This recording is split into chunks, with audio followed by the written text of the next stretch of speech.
بسم الله الرحمن الرحيم. الحمد لله رب العالمين. اللهم صل وسلم وبارك على محمد وعلى آل محمد. اللهم انفعنا بما علمتنا وعلمنا ما ينفعنا وزدنا علما وبارك لنا في علمنا وارزقنا الإخلاص في القول والعمل كاملا وعلما نافعا لا ينسى وتوفيقا دائما وصحة ويقينا وعافية. اللهم اشف مرضانا اللهم اشف مرضانا اللهم اشف مرضانا amin ya rabbal alamin. Alhamdulillah kaum muslimin rahimakumullah, kita lanjutkan tafsir Al-Quran satu hari satu halaman, dan kita masih membahas surah Al-A'raf, yaitu pada halaman 157 Mushaf Al-Quran. Surah Al-A'raf ayat 52 sampai 57 insyaallah taala. A'udzu billahi as-sami'il 'alim minasy syaithanir rajim min hamzihi wa nafthihi wa nafthihi. Wa laqad ji'nahum bikitabin fassalnahu 'ala 'ilmin hudan wa rahmatan liqaumin yu'minun.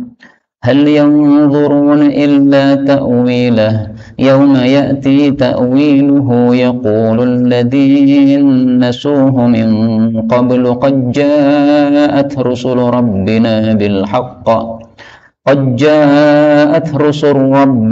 بالحق فهل لنا من شفعاء فيشفعوا لنا أو نرد فنعمل غير الذي كنا نعمل قد خسروا أنفسهم وضل عنهم ما كانوا يفترون.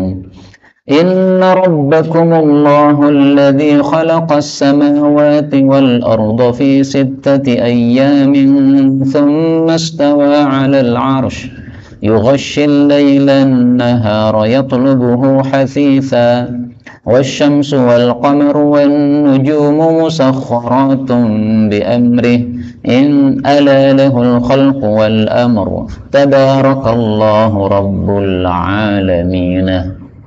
ادعوا ربكم تضرعا وخفية إنه لا يحب المعتدين ولا تفسدوا في الأرض بعد إصلاحها وادعوه خوفا وطمعا إن رحمة الله قريب من المحسنين.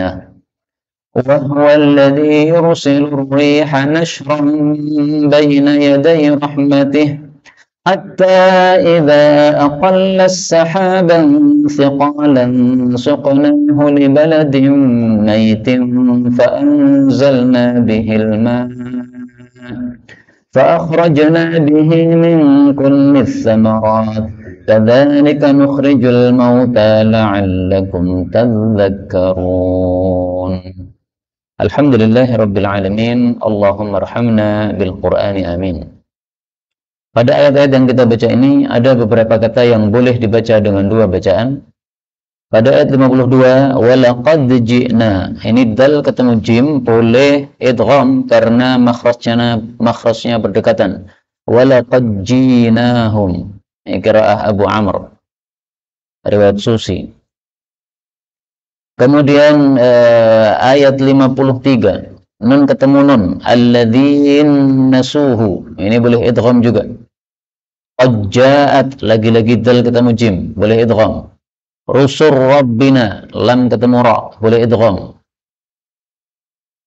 Kemudian pada ayat yang ke-54, yughshi, ini ghainya boleh di fathah menjadi yughshi. Kemudian wasyamsa wal qamara wan nujuma musakhkharatin, ini harakatnya boleh diganti dhammah semuanya karena susunannya menjadi mubtada khabar. Wasyamsu wal qamaru wan nujum, ini mubtadanya, musakhkharatun, ini khabarnya. Kemudian ayat 55, wa khufyah, ini kha-nya boleh dikasrah menjadi khifyah.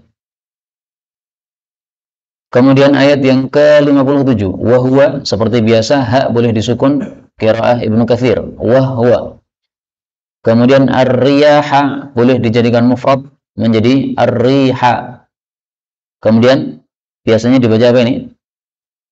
Ar-riyaha bushran. Nah, ini boleh dibaca nusyran, boleh juga dibaca nashran. Nah, maka ada bermacam-macam qiraat. Kemudian ta ketemu sin, aqallas sahaban. Ini boleh idgham. Jadi taknya berubah jadi sin. Kemudian mayyitin, ya-nya boleh disukun. Mayyitin. Yang tidak boleh diganti mayyitin adalah apabila kata-kata mayyit yang artinya akan mati. Tapi kalau sudah mati, nah maka bisa diganti dengan ya, mayyitin. Nah, bisa diganti dengan sukun menjadi mayyitin. Kemudian ayat 57, tadzakkarun, seperti biasa, dzalnya boleh ditasydid tadzakkarun karena asalnya adalah tatadzakkarun. Nah, maka ta yang dihapus satu itu dimunculkan pada dzal yang ditasydid, tadzakkarun. Ini semua adalah qiraah mutawatirah yang sumbernya dari Rasulullah sallallahu alaihi wasallam. Adapun tafsirnya secara ringkas, Allah Subhanahu wa taala mengatakan pada surah A'raf ayat 52. Walaqad, dan sungguh-sungguh, jinahum, kami telah datangkan kepada mereka para manusia, lebih kitab, dengan kitab yang agung, yaitu adalah Al-Quran. Fassalnahu, yang kami telah menjelaskan Al-Quran ala ilmin, di atas ilmu, yaitu ilmunya Allah Subhanahu wa ta'ala. Hudan, sebagai petunjuk, wa rahmatan, dan sebagai rahmat, liqaumi yu'minun, bagi kaum yang beriman. Ibnu Katsir di dalam tafsirnya menjelaskan bahwa ayat ini di dalamnya Allah mengabarkan bahwa Allah sudah menyampaikan alasan kalau Allah menurunkan siksa. Alasannya apa? Allah sudah kirimkan Rasul, Allah sudah turunkan kitab. Maka kalau masih nekat kafir, kemudian Allah turunkan siksa, ini Allah tidak punya salah sama sekali. Allah sudah menyampaikan hujjahnya atau alasannya. Penjelasan Ibnu Katsir ini sesuai dengan sabda Rasulullah sallallahu alaihi wasallam.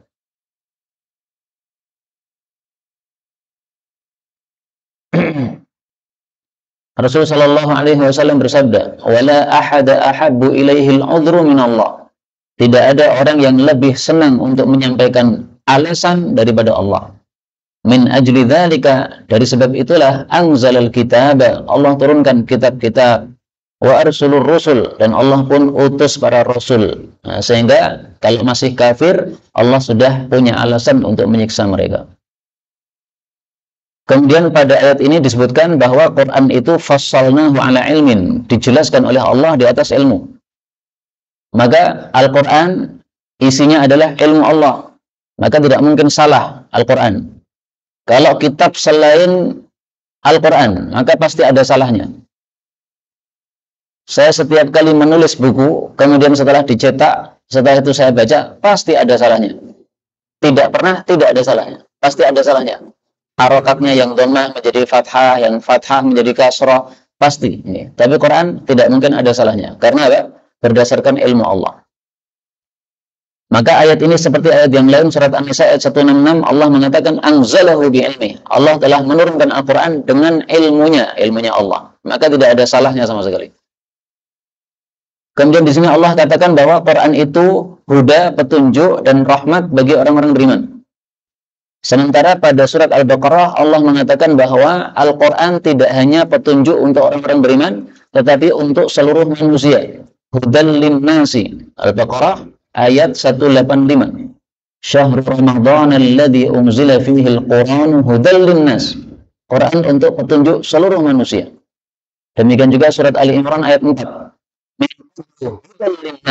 Sebagai petunjuk bagi para manusia semuanya, berarti tidak hanya orang-orang beriman. Maka yang benar yang mana? Petunjuk untuk manusia atau petunjuk untuk orang beriman? Semuanya benar.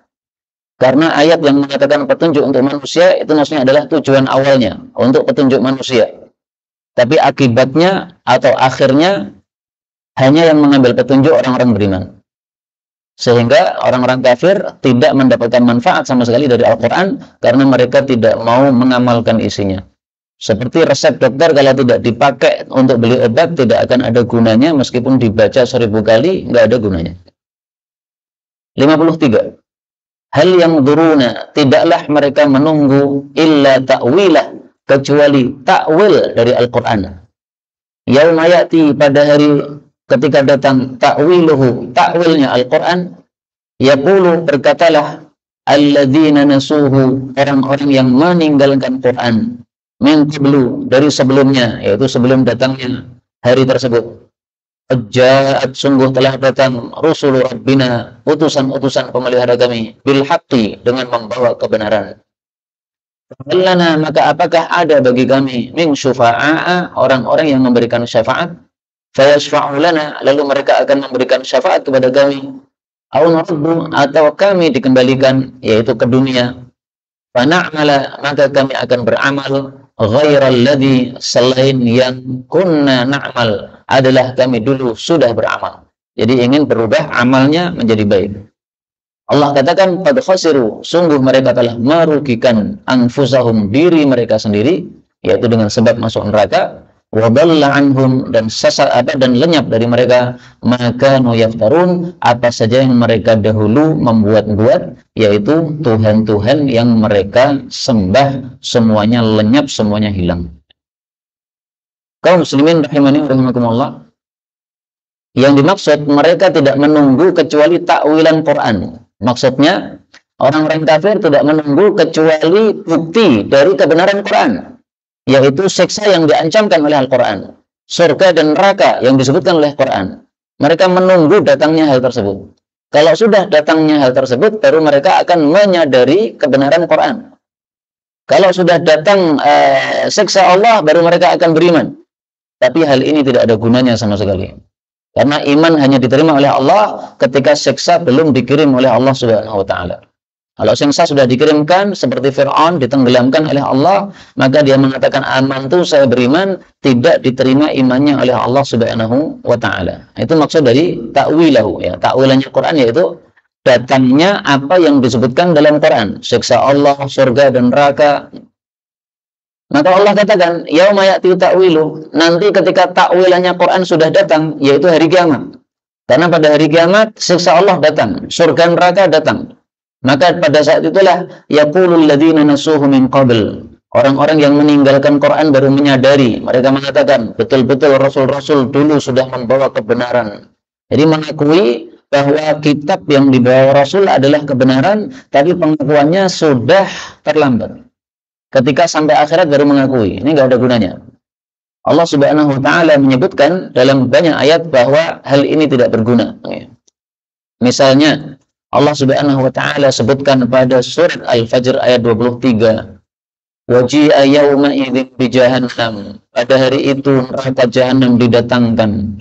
Yauma idzi yatadzakkarul insan, pada hari itu manusia kafir baru ingat, wa anna lahu dzikra, dan bagaimana mungkin peringatan itu, ingat itu bermanfaat bagi dia. Artinya nggak ada gunanya karena sudah terlanjur, nasi sudah jadi bubur, nggak bisa dibalik menjadi nasi lagi. Maka penyesalan ini adalah penyesalan yang tidak berguna sama sekali, sebagaimana disebutkan pada surat Al-Fajr ayat 23. Kemudian mereka mengatakan, fahal lana min syufa'a fayashfa'u lana, apakah ada orang-orang yang akan memberikan syafaat kepada kami? Kenapa ahli neraka mencari orang yang memberikan syafaat? Karena mereka melihat ada orang-orang yang masuk neraka bersama mereka, tapi ternyata akhirnya bisa keluar dari neraka. Diberi syafaat oleh Allah, akhirnya keluar dari neraka.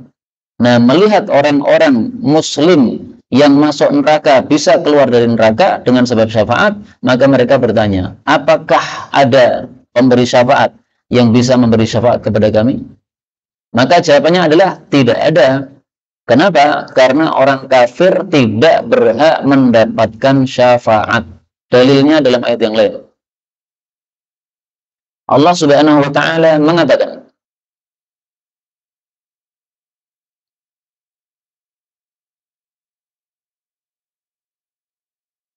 ma lidh-dhalimina min hamim wala syafi'i yuta'. Zalim, yaitu orang-orang kafir yang masuk neraka, tidak memiliki teman dekat dan tidak memiliki pemberi syafaat yang bisa ditaati. Ini surat Ghafir ayat 18. Nah, maka ayat ini tegas menunjukkan bahwa orang-orang kafir tidak bisa memberikan syafaat dari siksa neraka sama sekali. Tidak bisa memberikan syafaat yang bisa menyelamatkan mereka dari siksa neraka sama sekali. Makanya Allah mengatakan khasiru anfusahum. Mereka sudah merugikan diri sendiri. Yang dimaksud rugi ini adalah rugi yang hakiki, yaitu kekal di neraka. Adapun rugi yang lain, yaitu rugi bangkrut di dunia, bisnisnya hancur, ditipu orang, itu hanya rugi sementara, bukan rugi hakiki. Yang dimaksud oleh Allah, rugi dalam Quran adalah rugi hakiki. Disebutkan dalam ayat yang lain, surat Az-Zumar ayat 15, sebagai al-khusranul mubin, kerugian yang nyata.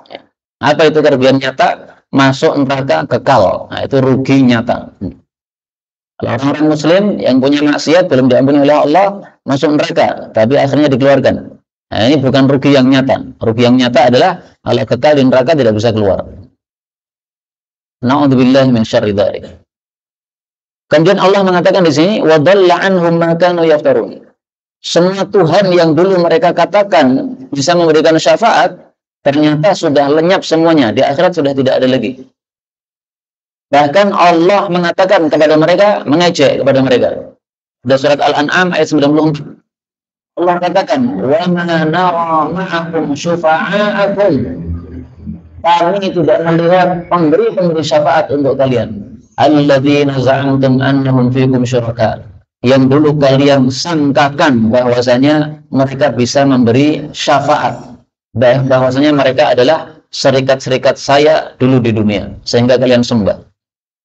Nah, maka Allah mengejek mereka dengan ucapan ini. Surat An'am ayat 94 ya. Allah katakan, mana pemberi syafaat yang kalian dakwakan dulu? Sekarang sudah tidak ada lagi semuanya. Semuanya menghilang. Bahkan Tuhan-Tuhan yang mereka sembah dimasukkan oleh Allah juga ke dalam neraka. Sebagai penghinaan untuk mereka. Seolah-olah Allah mengatakan, nih Tuhan yang dulu kamu sembah, sekarang disiksa di neraka nggak bisa apa-apa. Menyelamatkan diri nggak bisa, apalagi menyelamatkan kamu. Lebih tidak bisa lagi. Kemudian ayat 54, Allah mengatakan, inna rabbakum, sesungguhnya pemelihara kalian, Allah adalah Allah. Alladzi khalaqas samawati, yang telah menciptakan langit-langit, wal arda, dan bumi, fi sittati ayyamin, pada 6 hari. Kaum muslimin rahimani wa rahimakumullah, satu pekan ada berapa? 7 hari. Tapi Allah ciptakan langit bumi cuma dalam 6 hari. Berarti ada satu hari yang Allah tidak menciptakan sesuatu, yaitu adalah hari Sabtu. Karena itu orang-orang Yahudi dengan sebab sesatnya mereka dan kurang ajarnya mereka kepada Allah, mereka mengatakan Allah hari Sabtu itu layah-layah istirahat. Seolah-olah mengatakan Allah sudah lelah menciptakan selama 6 hari, maka hari ke-7 istirahat. Sehingga mereka anggap bahwa hari Sabtu adalah hari istirahat. Maka orang-orang Yahudi kan ibadahnya hari Sabtu. Ya, dianggap apa? Hari istirahat dari kerja itu adalah hari untuk ibadah. Ini kesesatan yang sangat nyata bagi orang-orang Yahudi. Kita sama sekali tidak meyakini hal tersebut karena Allah Maha Kuasa tidak pernah lelah sama sekali. Makanya Allah menegaskan di dalam Al-Quran pada surat Fatir ayat 35. Pada surat Qaf ayat 38. Walaqad khalaqnas samawati wal arda wa ma bainahuma fi sittati ayyam. Kami sudah ciptakan langit bumi dan semua isinya selama 6 hari. Wa ma massana min lughub. Kami tidak lelah. Nah, kata-kata kami tidak lelah ini menolak perkataan orang-orang Yahudi yang menganggap bahwa Allah lelah, perlu istirahat, sehingga hari Sabat, hari Sabtu itu adalah hari istirahatnya Allah karena lelah menciptakan. Na'udzubillahi min syarri dzalik. Ini diingkari oleh Allah Subhanahu wa taala secara langsung dalam ayat tadi. Kemudian 6 hari ini diperselisihkan oleh para ulama. Maka di sini saya kasih tanda garis bawah sebagai tanda adanya perselisihan ulama. Jadi ini saya nulis satu kitab tafsir ringkasan dari Ibnu Katsir dan yang lain-lain dengan metode khusus. Kalau ada perselisihan pendapat, maka saya kasih tanda garis bawah. Maka di sini ayam 6 hari diperselisihkan. Ada yang mengatakan 6 hari maksudnya 6 hari seperti hari-hari dunia. Ahad, Senin, Selasa, Rabu, Kamis, Jumat. Sabtu tidak.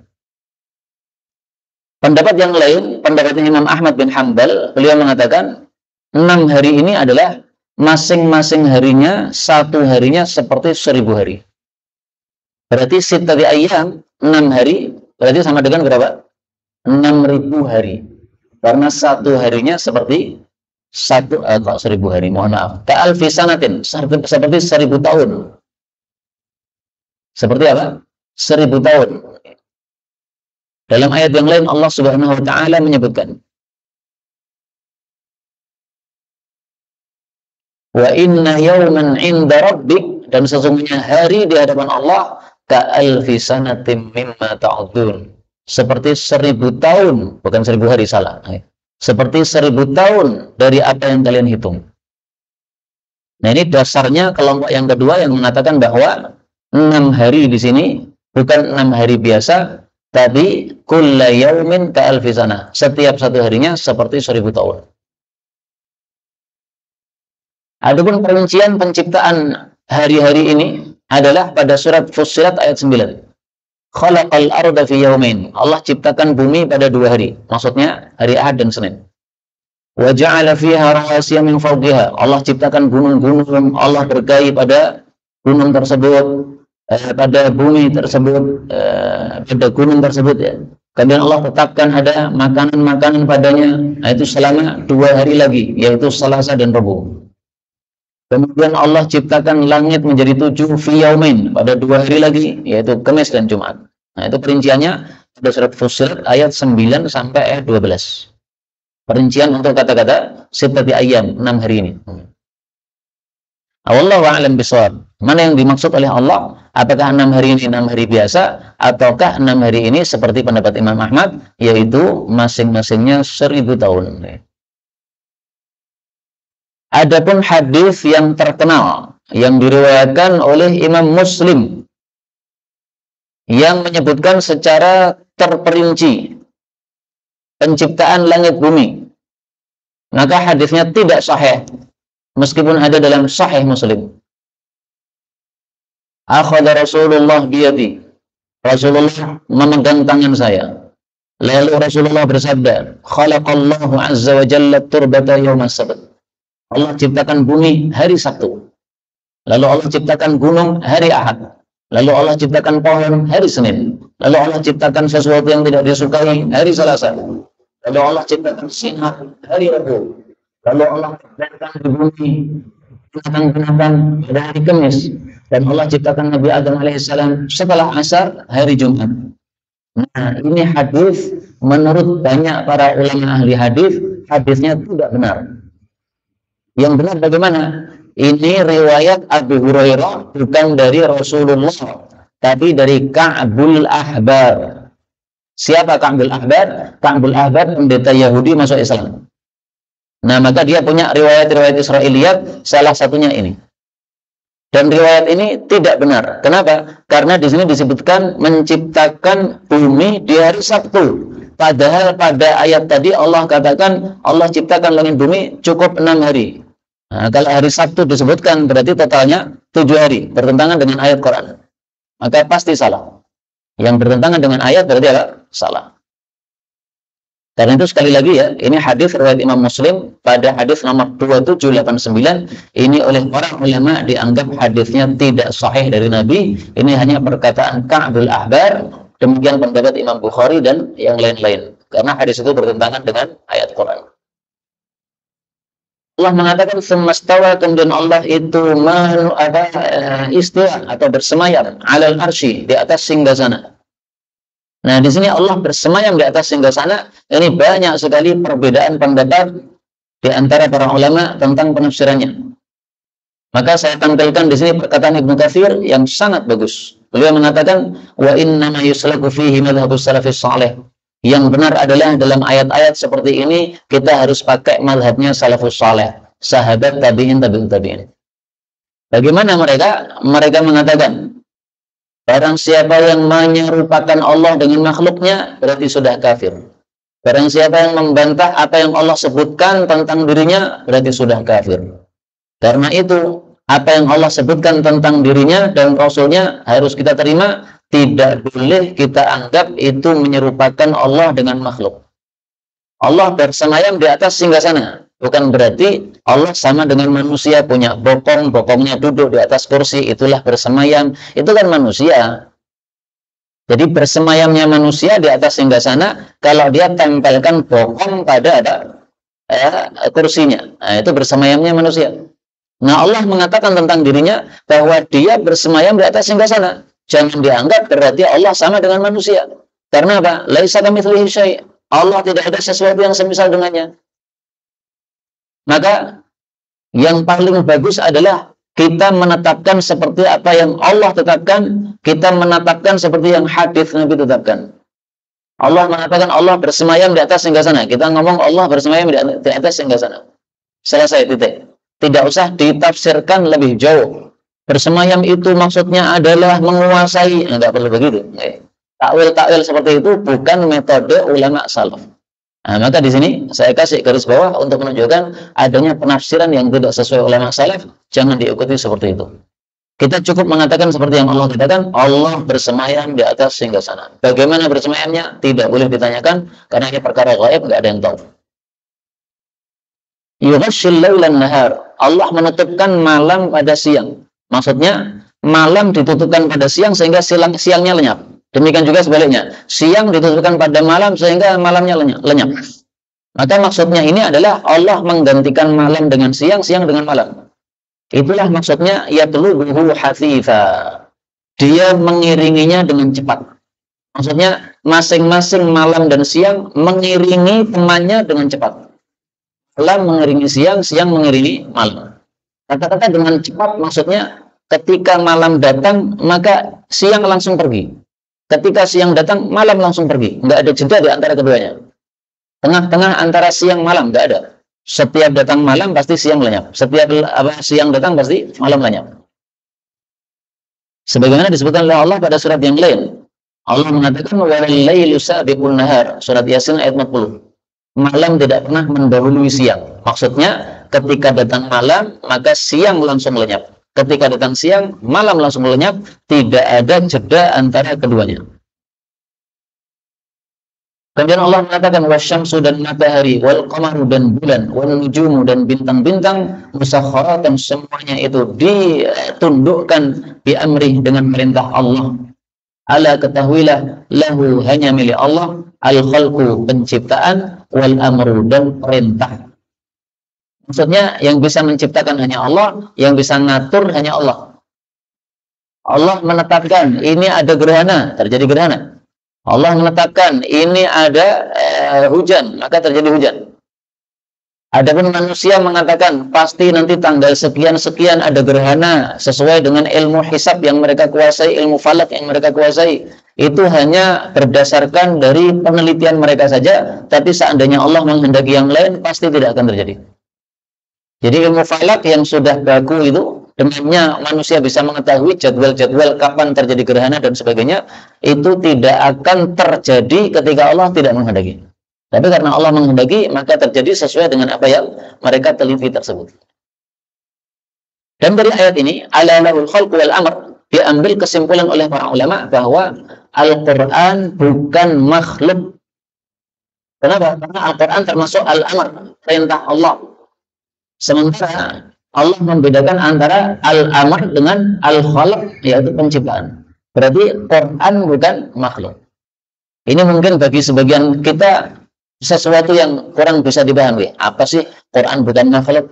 Nah gini, sebagian ahli bid'ah mengatakan Quran itu makhluk. Maka kalau panjenengan mendengar ada penceramah mengatakan Quran makhluk, nah, ketahuilah itu penceramah bodoh, atau kalau tidak bodoh berarti dia ahli bid'ah. Ahlus sunnah sepakat semuanya mengatakan Quran bukan makhluk, tapi Quran kalam Allah subhanahu wa ta'ala. Dasarnya ayat ini, ala lahul khalqu wal amr, karena amr berbeda dengan makhluk. Kemudian Allah mengatakan tabarakallah, maha berkah Allah Rabbul alamin, melihat seluruh alam.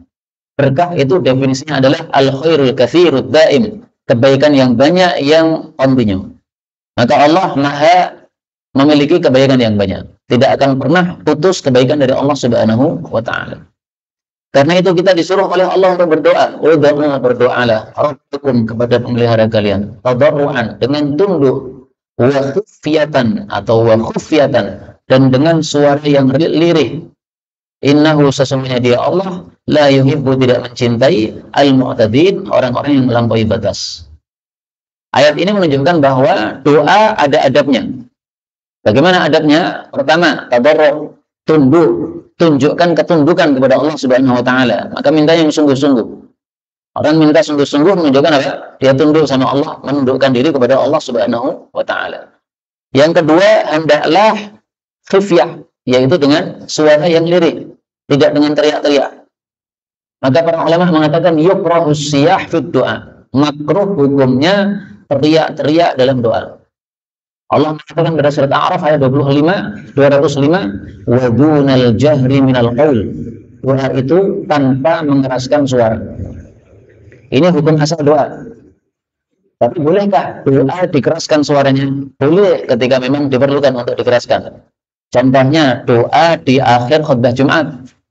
Kalau tidak dikeraskan, yaitu tanpa suara, ya para jamaah tidak akan mendengar apa doanya. Nah, maka khatib Jumat yang membaca doa suaranya seperti ketika dia khutbah, yaitu dengan suara yang didengar oleh para jamaah. Tidak melanggar ayat ini karena memang diperlukan untuk dikeraskan. Allah tidak menyukai orang-orang yang melampaui batas, yaitu dalam segala hal, tidak hanya dalam doa saja. Dalam berwudu melampaui batas, Allah tidak suka. Dalam memakan melampaui batas, Allah tidak suka. Dalam menikah melampaui batas, tidak suka Allah. Maka menikah dibatasi maksimal 4. Lebih dari 4 termasuk mu'tadin, melampaui batas, Allah tidak suka. Apa contohnya doa melampaui batas? Contohnya kata Abu Mijlaz, la yas'alu manazilal anbiya. Tidak boleh seseorang minta derajat para nabi. Ya Allah, jadikanlah saya seperti nabi. Nggak bisa.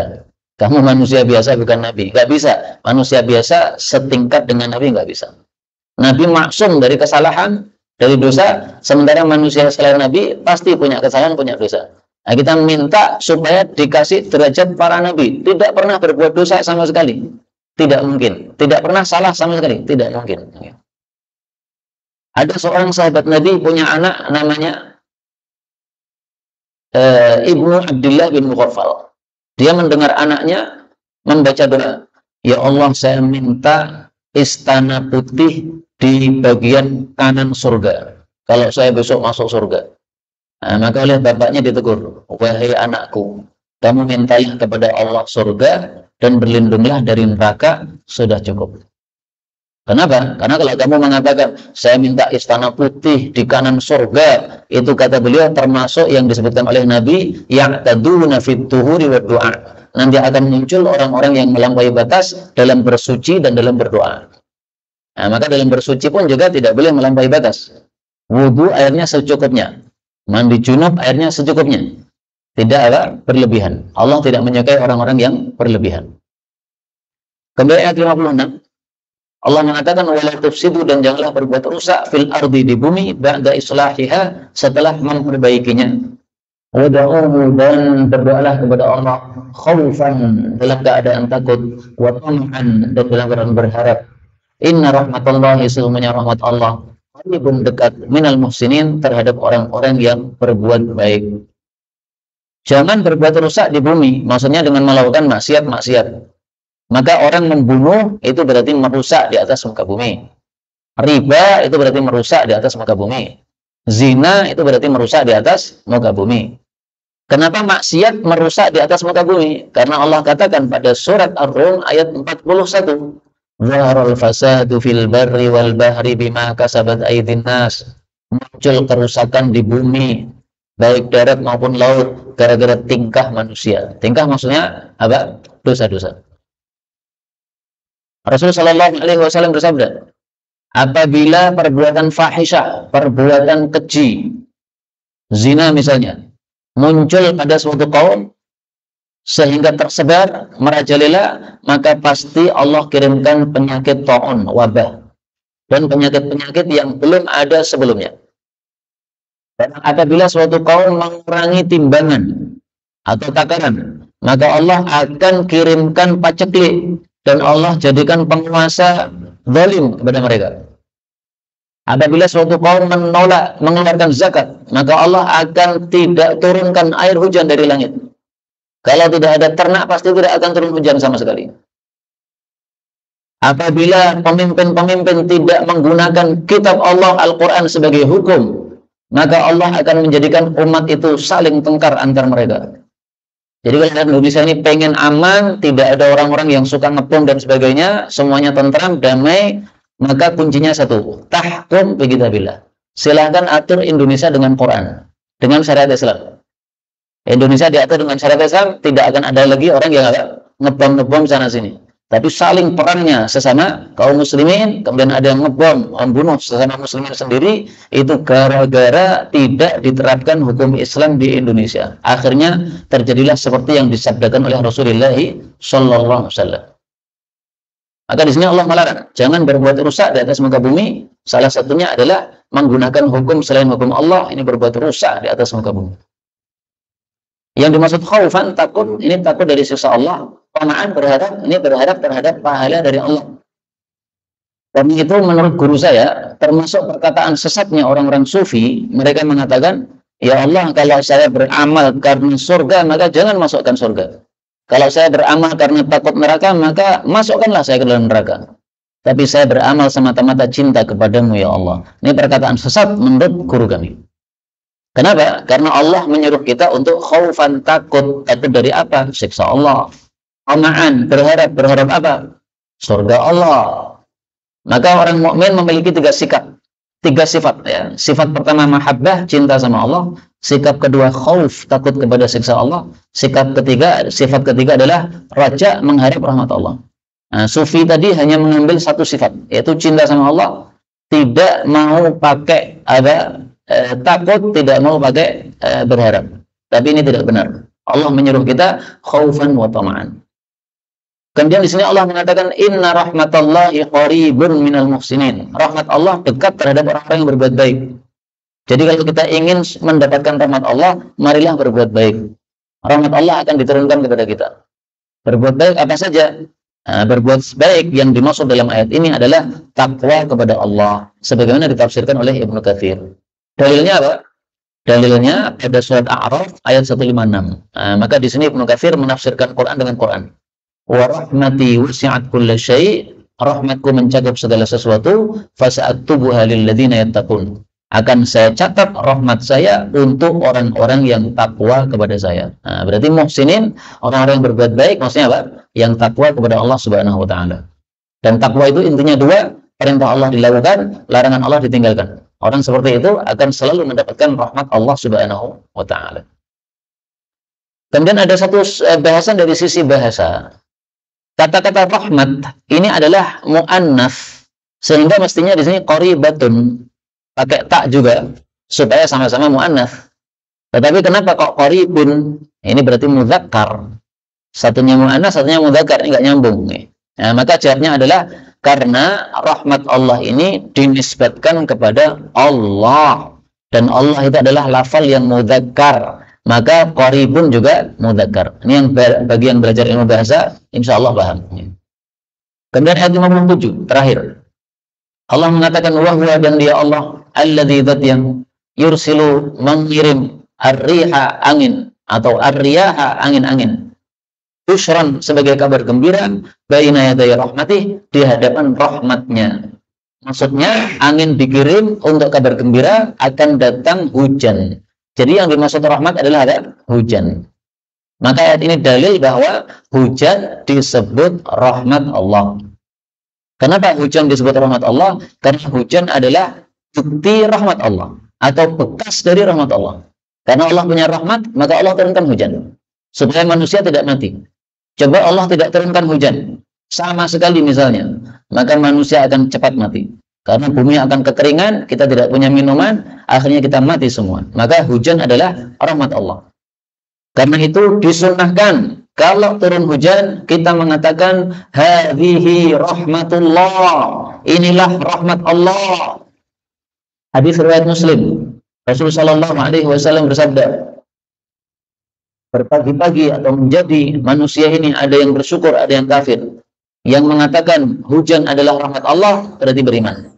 Yang mengatakan hujan itu karena bintang ini menurunkan hujan, bintang itu menurunkan hujan, maka berarti sudah kafir kepada Allah Subhanahu wa taala. Nah, maka kalau turun hujan, ucapkan 3 ucapan. Hadhihi rahmatullah. Ini adalah rahmat Allah. Allahumma sayyiban nafi'a. Ya Allah, berilah hujan yang bermanfaat. Mutirna bi fadlillah wa rahmatih. Kita telah diberi hujan dengan rahmat Allah dan bi fadlillah, dengan karunia Allah dan rahmatnya. 3 ucapan. Ditambah lagi doa terserah, karena doa pada saat turun hujan adalah apa? Mustajab. Itu kalau kita baca bushron, kabar gembira, maka bacaan ini seperti ayat yang lain, yaitu pada surat Ar-Rum ayat 46, wa min ayatihi ayyursila riyaha mubashshira. Allah kirim angin sebagai kabar gembira. Kalau dibaca nusyuron, maka maksudnya adalah Allah kirim angin tersebar. Maka angin itu tersebar, ada yang ke arah timur, ada yang ke arah barat, ada yang ke arah utara, ada yang ke arah selatan. Nah, maka 2 bacaan ini memunculkan 2 tafsiran yang berbeda. Dan itulah para ulama mengatakan al-qira'atani bimasabatil ayatain.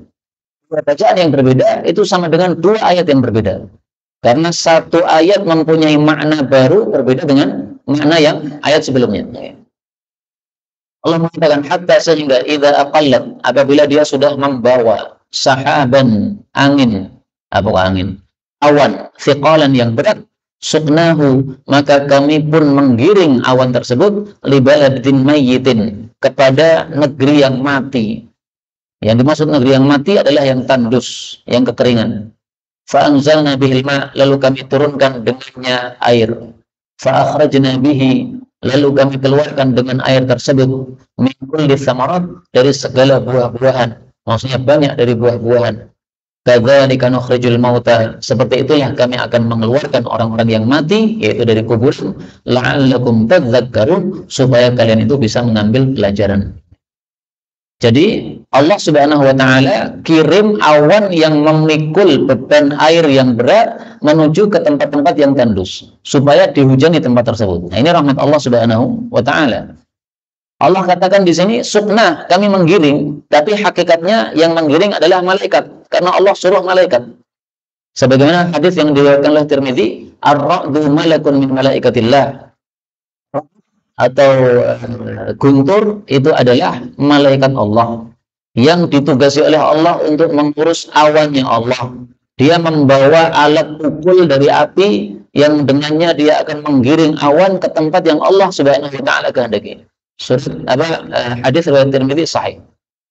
Jadi kalau ada suara menggelegar dari langit, nah, itu adalah dari cambukan malaikat ar-ra'du ini. Dicambuk siapa awan, maka dia berjalan ke tempat yang dituju oleh yang dikehendaki oleh Allah Subhanahu wa taala. Ini harus kita percaya karena hadisnya sahih. Meskipun malaikatnya nggak kelihatan dan cambuknya juga nggak kelihatan. Allah mengatakan di sini seperti itulah kami mengeluarkan orang-orang yang mati. Maksudnya orang mati keluarnya dari kubur juga dengan cara dikasih hujan. Jadi besok di akhir zaman akan muncul hujan yang menyebabkan manusia mati jadi hidup. Hadisnya sahih riwayat Bukhari Muslim. Ma bainan nafkhataini arba'un. Di antara 2 tiupan malaikat Israfil ada 40 lamanya. Tiupan pertama kematian semua makhluk, tiupan kedua kebangkitan seluruh makhluk. Nah, ini antara 2 tiupan ini lamanya 40. Tapi 40 apa enggak disebutkan oleh Nabi. Bisa 40 hari, bisa 40 tahun. Tsumma yunzilullah minas sama'i ma'an. Lalu Allah turunkan air.